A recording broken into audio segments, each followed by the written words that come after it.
Alright, ladies and gentlemen, I'm here on the show. And I'll do NFL news. I'll see you in a little bit later before the NL Wildcard Game 3 Mets Brewers tonight. Be here recapping the highlights immediately after the game ends. But yeah, let's get to some news. Talk about NASCAR, obviously, NBA, wrestling, stuff like that. I'll do the possibly NFL later. But yeah, let's talk about the NASCAR start for. I'm going to go over the quick schedule right quick for this week. Talladega. Tomorrow, the action starts at 1 p.m. on FS2. We'll have truck qualifying. Then at 4:30, we're actually having Talladega trucks on a Friday. So, get your snacks ready for tomorrow. It's on FS1. 20, and 45 the stage lanes, and the 80s with a 20% chance of rain. Saturday 11:30 on USA Xfinity qualifying, 1:30 USA Cup qualifying, 3:30 on the CW for the pre-race for Xfinity at 4 p.m. 25, 25, 44 the stage lanes. In the 80s, once again with a 5% chance of rain. Sunday on NBC, 1:30 pre-race, 2 p.m. the Cup race starts, 60, 60, and 68 the stage lanes, and once again in the 80s with a 5% chance of rain. Hopefully Talladega is really good this weekend. I mean, the racing was a lot better at Daytona, probably one of the better next gen Super Speedway races. So hopefully it's good. But I'm not gonna get my hopes that high. But I really hope it's a good race. So this is the main thing yesterday in the world of NASCAR. 2311 Racing and Front Row Motorsports. Remember, they hadn't signed that charter. They were the only two teams. Well, they filed a lawsuit on antitrust grounds against NASCAR in federal court in North Carolina. The opening sentence of the introduction says, "This is a case about unlawful monopolization of premier stock car racing by the France family in order to enrich themselves at the expense of the premier stock car racing teams that the fans come out to see and sponsors and broadcast value. The France family," basically that, about the France family. I mean,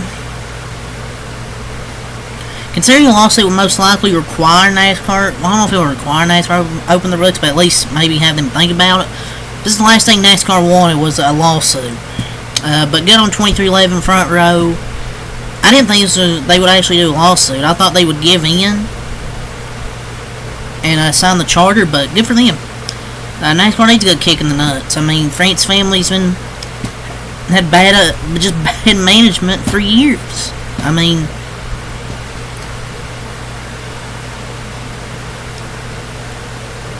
they just don't have the trust of the teams, the France family. And 2311 Front Row Motorsports, they released their joint statement.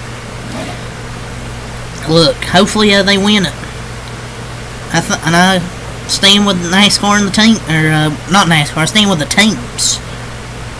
Hopefully they take the France family down. Look, obviously I'm a Hendrick fan, not Toyota fan, but look, I just want the teams to stand up against NASCAR. Just stand up to them.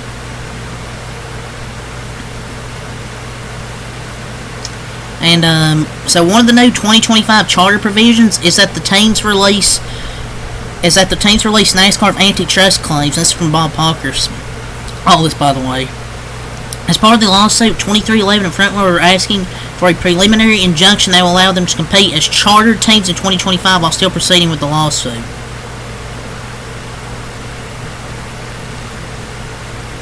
Will this settle? I don't know if this will settle out of court. But yeah, the charter system's it's just bullshit. They need to get rid of the charter system. I miss back in the day when I say that like I'm old. I say that like I'm an old man. But it's just what I miss in qualifying when you weren't guaranteed to make the race. So I just hate the stupid ass charters. And also from this lawsuit, it claims teams' revenue is less than what they could get in a competitive market Because NASCAR owns majority of the tracks, prohibits similar stock car races at any Cup track. NASCAR requires teams to buy parts, pieces from specific vendors, and wants control of team IP rights. This is pretty much accurate because Jeff said on Dale Jr.'s podcast a year ago, I think he said teams aren't making a profit. And Danny said on his podcast, I forgot which episode, he said teams are losing more money than they are spending money. And I guess that's why they cut practice, yada yada, stuff like that. The amount probably they pay for tires, stuff like that. There's just lots of red flags in this charter agreement. I'm actually appealed at this point that 13 other teams signed it. Like, I'm kind of surprised. I mean, yeah, they probably know more about the agreement.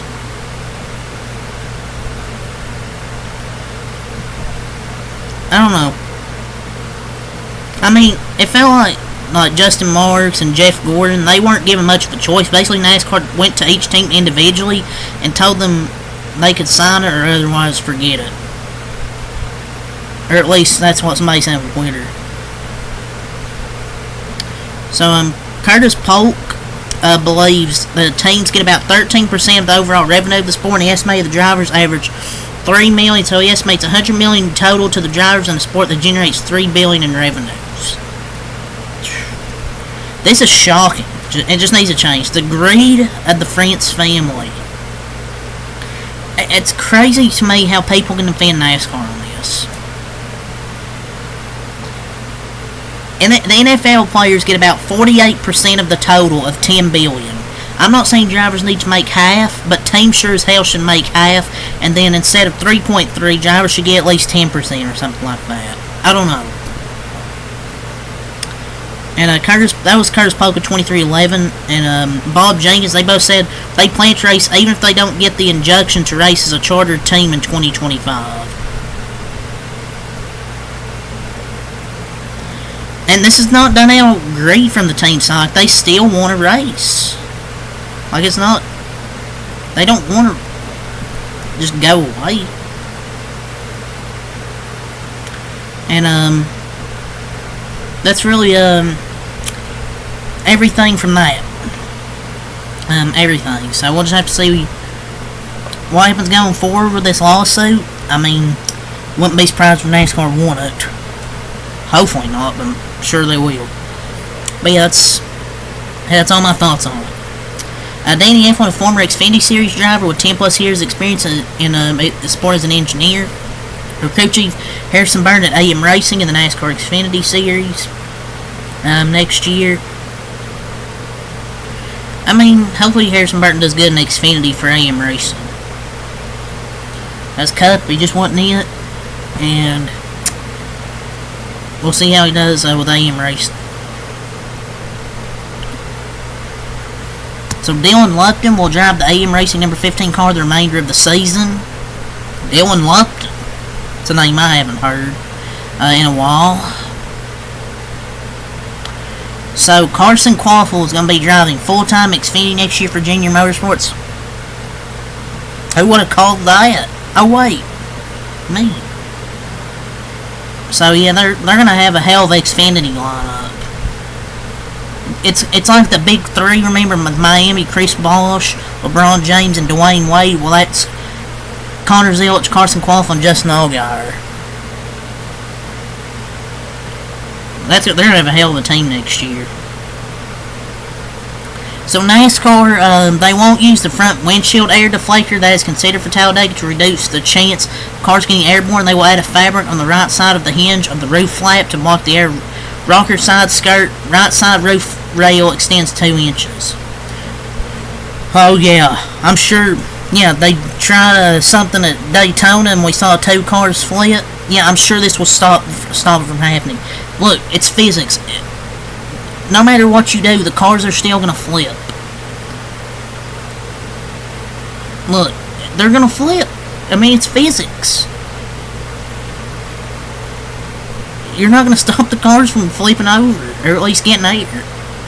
I mean, that's just how physics work.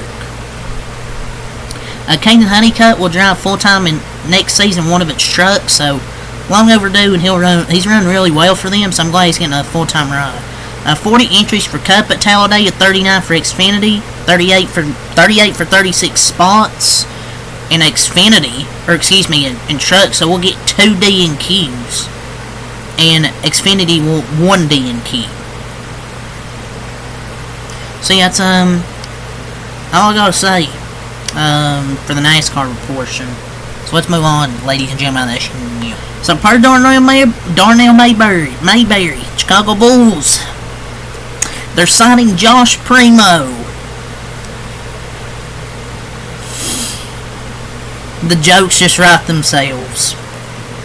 You have Josh Giddey and Josh Primo on the same team. Oh my lord. They got a Predator on their team, and Josh Primo, the Flash, and P. Diddy. At least to get more exposure, am I right? So Rob Mahoney and the Bill Simmons podcast, the Rockets are going to be a better team than the Clippers. Honestly, it's not that big of a hot take. The Clippers fell off. The Rockets are a young, promising team. I mean, it's not really a hot take. They lost Paul George, and the Rockets have a good young team, man. So this really isn't a surprise to me. Josh Randall says he feels wanted in Minnesota and he wants to be there. So is he saying he didn't feel wanted and want to be there in New York? For me, being here is super important. You want to be somewhere where you're wanted. Now, I feel wanted here. Ultimately, yeah, I do want to be here. The picture you used is just setting. I mean, I guess. Paul George reveals that he was already feeling Philadelphia during last season's NBA Finals. This dude's all over the place. Klay Thompson believes he still had great production last season. You sure? Like, yeah, he went over 10 in the playoff game, but it's not like he wasn't that good. Like, he was inconsistent. Like, yeah, he led the league in 3-pointers made the year before, but like, yeah, he was good. He got 39% from 3, 18 a game. I mean, yeah, that's good, but it's not worth paying him a lot. Just, I don't know. Dorian Finney-Smith says the Nets are going to shake the NBA with a healthy Ben Simmons. Oh, come on, man. He sucks. Get out of here, man. Gilbert Arenas thinks Ben Simmons could be Draymond Green for the Phoenix Suns. Oh, Jesus Christ. What kind of take is this? That's all for the NBA, so let's get to some wrestling in the video here on the show. So WWE's Elimination Chamber 2025 is headed to the United Kingdom on March 25th, 2025, ahead of WrestleMania 41. The event cities leading to host the event are Manchester and Birmingham via WrestleVotes. Oh my lord, we're getting a freaking pay-per-view in the UK? Oh my lord. We're winning, ladies and gentlemen. We are winning. We cannot stop winning. So, WWE's locked in their plans for what will main event this Saturday's Bad Blood pay-per-view. What's scheduled to open? Kind of shocked. Via PW Insider, CM Punk McIntyre is going to open. Roman Cody and the Bloodline will main event. I think the Rock's going to return at Bad Blood. That has to be why they're main eventing. I think the Rock's going to show up at Bad Blood. So the current order is Punk, McIntyre, Bayley, Nia Jax, Damian Priest, Finn Balor, Liv Morgan, Rhea Ripley, and obviously Roman and Cody in the Bloodline in the main event. Kind of shocked. I thought it would be the opposite. AEW's officially signed a new multi-year, multimedia rights deal with Warner Bros. I mean, it's finally over, I guess, with that at least. Via WrestleNomics, the CW last night saw its peak viewership during Jillian Roxanne's 965,000 viewers. Women's Wrestling Rules, pal. Nearly 1 million viewers on the CW, 895,000. Good start for them. But Cody says the main event of WrestleMania 41 next year in Las Vegas will be bigger than anyone anticipated. It's going to be interesting. Via Pat McAfee show, Cody Rhodes reveals that there will be a video package of sorts played at Bad Blood this Saturday, leading to big championship implications for Crown Jewel. It's going to be interesting. And I'm curious.